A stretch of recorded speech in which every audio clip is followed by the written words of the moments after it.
This video is on triangle theorems. We're specifically talking about isosceles triangle theorem.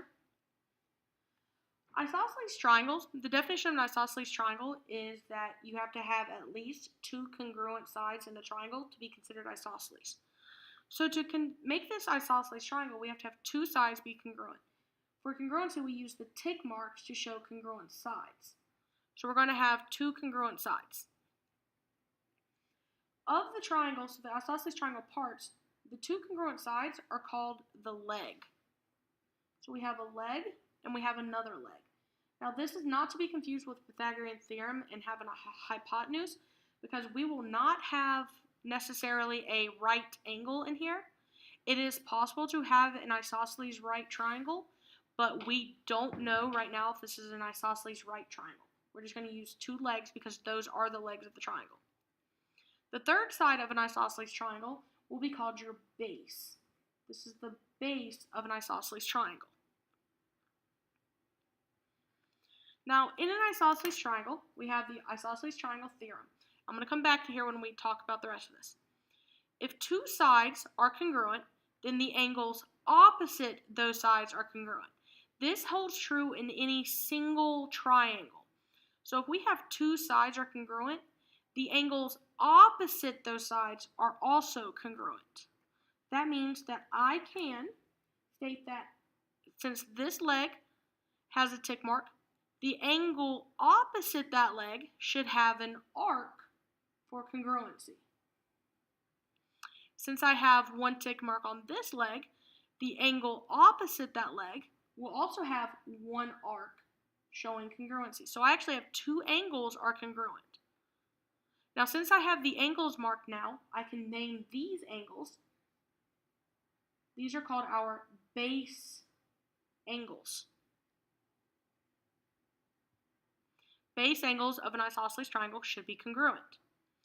Therefore, this last angle up here is called your vertex angle.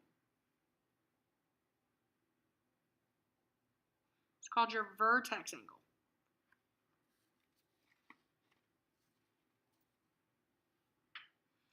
So coming up back over to the isosceles triangle theorem, again it states that if you have two sides are congruent, then the angles opposite those sides are congruent. There is a corollary to that stating that if a triangle is equilateral, which means that all three sides are congruent, then the triangle is also equiangular because all the angles are congruent. So if you have all three sides marked with one tick mark, then all three angles could have one arc on it as well, because it would be opposite a congruent side. Any angles opposite congruent sides in a triangle can be marked congruent as well. So corollary just means it's an extension. So the isosceles triangle theorem, two congruent sides, we have two congruent angles. The corollary states that if we have three congruent sides, we have three congruent angles as well. So the converse of the isosceles triangle theorem states the opposite. It's just backwards. If we have two angles in a triangle are congruent, then the sides opposite those angles are congruent. So it's basically just stating it backwards. There's a corollary for that as well, stating that if the triangle is equiangular, so we have all three angles congruent, then the triangle is equilateral. So again, three angles congruent, then we would have three sides congruent in a triangle. Only works in a triangle. So we're going to do two examples on the isosceles and converse of isosceles triangle theorems. So this first triangle, solve for x and the missing measurements. We actually have two angles marked congruent, therefore we're going to do the converse of the isosceles triangle theorem.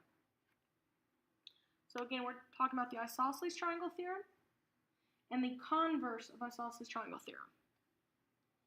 So since on this first example we have two angles marked congruent in a triangle, we can say the sides opposite those angles are also congruent. So go across the triangle from this side, from that angle to that side. From this angle across or opposite of it is this side. We have tick marks. So since we have tick marks, these are congruent, therefore these sides are equal to each other.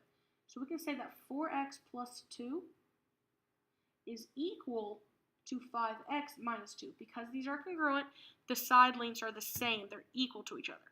and now we can just solve.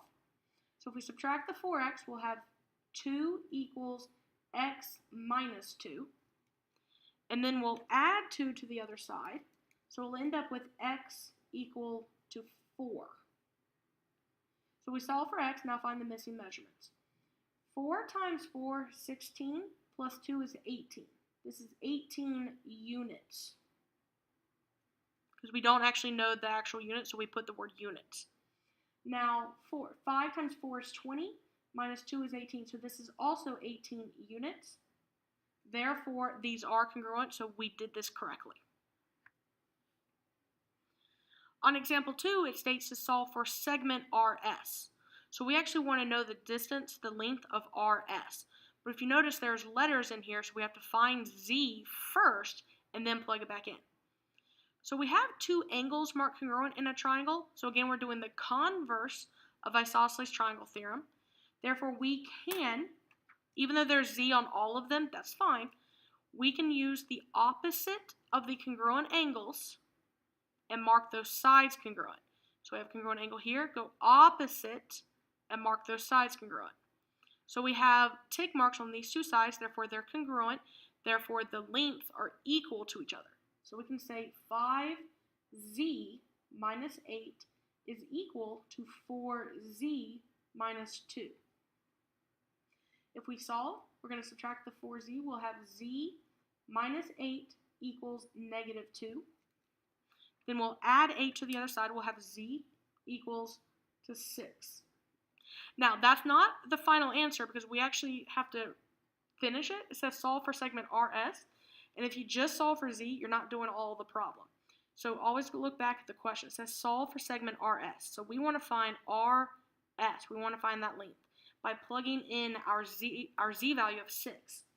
So we really have 3 times 6 plus 12. So 3 times 6 is 18, plus 12 is 30. So the length of RS is actually equal to 30 units. That's our actual answer. So always look back and figure out what you're having to find. And remember, you can use, if you have in a triangle only, if you have congruent angles, you have congruent sides. If you have congruent sides, you have congruent angles. You could do that for equilateral triangles as well. That also states that if you have no congruent sides, you have no congruent angles.